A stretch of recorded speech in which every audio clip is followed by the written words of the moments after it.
તરફથી પૂરેપૂરી મેં જાંચ કરવામાં લાગેલો છું એટલે પાર્લામેન્ટમાં બી મેં ક્વેશ્ચનમાં લખ્યું છે કે આજ સુધી દાદરાનગર હવેલીની અંદર 5 વર્ષમાં કેટલા વિદ્યાર્થી પાસ થયા 12મા ધોરણ અને 10મા ધોરણનું બધું મેં મંગાવ્યું છે।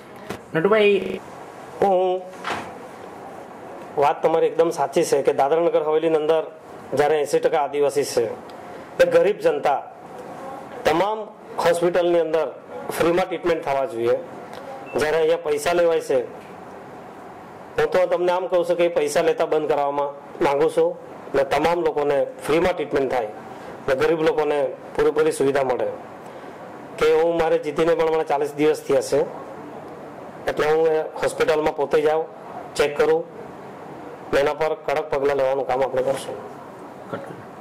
પાર્લામેન્ટ 2 તારીખથી હમણાં ચાલુ છે। આજે હું દિલ્હી જવાનો છું। દિલ્હીથી જઈને હું પાર્લામેન્ટ અમારી 1 મહિના સુધી ચાલવાની છે।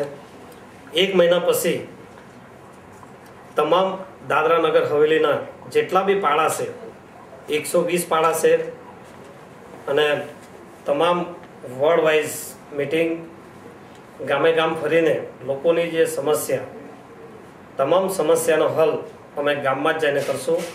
લોકોના કામ કરીને આપવા માંગીએ છીએ અને તમામ અધિકારીને પણ અમે કહીશું કે અમારી સાથે ચાલો ને નિકાલ ત્યાં જ કરશો। નટુભાઈ, તમારી સાથે